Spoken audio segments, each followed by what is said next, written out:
Hello young explorers, welcome back to our channel. क्या आपने कभी सोचा है कि हमारे अमेजिंग कंट्री के इतने सारे नाम क्यों हैं? इंडिया, भारत, हिंदुस्तान, इनके पीछे की कहानी क्या है? Well, get ready to travel through time and discover the secrets behind our nation's names as we dive into Class 6 Social Science Chapter 5, India, that is Bharat. We will be able to learn 1. How do we define India? 2. What were the ancient names for India? Let's start. हजारों साल पहले के हमारे देश की imagination कीजिए। इसे हमेशा भारत नहीं कहा जाता था, जिसकी बाउंड्रीज हम जानते हैं। इस लैंड, जिसे हम अक्सर इंडियन सबकॉन्टिनेंट और भारतीय उपमहाद्वीप कहते हैं, ने कई बदलाव और कई नाम देखे हैं। इन एंशिएंट टाइम्स, भारत के लोग खुद अलग अलग नाम रखते थे और दूसरे देशों से आने वाले फॉरेन विजिटर्स भी अलग अलग नाम रखते थे। हर नाम एक अनोखी कहानी कहता है। These names come to us from ancient texts, accounts of travelers and pilgrims, and inscriptions. Ancient Indian texts mention the following names: सप्त सिंधव, ऋग्वेद में नॉर्थ वेस्ट रीजन को सप्त सिंधव कहा गया है, मीन्स 7 नदियों की भूमि, referring to the Indus river region. दूसरा है भारत, भारतवर्ष, महाभारत में भारतवर्ष का मेंशन है, मीन्स भरतों की भूमि, पॉसिबली इसकी उत्पत्ति और ओरिजिनेटिंग किसी वैदिक ट्राइब या किंग भरत से हुई है। विष्णु पुराण में भारत को समुद्र के उत्तर और नॉर्थ और बर्फीले पहाड़ों के दक्षिण और साउथ की भूमि बताया गया है। तीसरा, जम्बूद्वीप। एम्परर अशोक ने अपने इंस्क्रिप्शंस में जम्बूद्वीप शब्द का प्रयोग किया है, मीन्स जामुन वृक्ष का द्वीप। ये वास्तव में भारत का एक सामान्य वृक्ष है, जिसे जाम्बुल वृक्ष, मालाबार बेर वृक्ष भी कहा जाता है। Jambudvipa came to mean Indian subcontinent.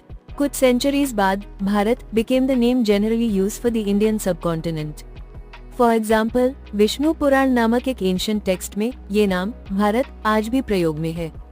North India में इसे सामान्यतः भारत लिखा जाता है, जबकि साउथ इंडिया में इसे भारतम लिखा जाता है। फॉरेन विजिटर्स और रूलर्स ने भी देश को नाम दिए।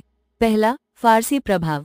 फारसी लोग इस भूमि को हिंद, हिदू या हिंदू कहते थे, जो सिंधु नदी के नाम पर बेस्ड था।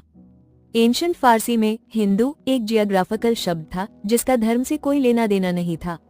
दूसरा, यूनानियों का प्रभाव। यूनानियों ने फारसी नाम को इंडोई या इंडिक में बदल दिया। यूरोपियन एक्सप्लोरर्स ने इंडिया नाम को लोकप्रिय बनाया। इंडिया शब्द सिंधु नदी से आया है। थर्ड, चीनी विजिटर्स यंतु या येदु और तेयांजू जैसे नामों का प्रयोग करते थे, जिसका मतलब स्वर्गीय स्वामी भी था, क्योंकि बुद्ध की भूमि के रूप में भारत के प्रति उनकी श्रद्धा थी। चौथा, हिंदुस्तान। हिंदुस्तान शब्द बाद में आम हो गया, विशेष रूप से इन्वेडर्स के साथ, और इसका पहली बार इस्तेमाल लगभग 1800 साल पहले एक पर्शियन इंस्क्रिप्शन में किया गया था। India and Bharat are the names used by the nation today. दोनों नामों को भारतीय संविधान द्वारा आधिकारिक मान्यता प्राप्त है। आर्टिकल 1 में कहा गया है, इंडिया दैट इज भारत राज्यों का एक संघ होगा, shall be A union of states. ये फ्रेज भारत के साथ एंशिएंट हेरिटेज का सम्मान करता है और इंडिया के साथ मॉडर्न पहचान को एब्रेस करता है। It highlights unity in diversity. सप्त सिंधु से लेकर भारतवर्ष, जम्बूद्वीप, हिंद, इंडिया और हिंदुस्तान तक इस भूमि के नामों का एक इनक्रेडिबल टाइमलाइन है। Each name provides a window into a different time, culture and connection. इस चैप्टर को समझने से कंट्रीज रिच हिस्ट्री और इस इनक्रेडिबल जर्नी में सभी की कंट्रीब्यूशन को समझने में मदद मिलती है। Now we will see some terms which are in this book. First is inhabitants means वे लोग जो किसी विशेष स्थान पर रहते हैं। Second, constitution means एक डॉक्यूमेंट जो किसी राष्ट्र के बेसिक प्रिंसिपल्स एंड लॉज को स्पष्ट करता है। भारतीय संविधान इंडियन कॉन्स्टिट्यूशन 1950 में लागू हुआ। That's it for today. Do like and subscribe for more learning. To know amazing facts, we shall meet in next video. Until then, take care and keep learning.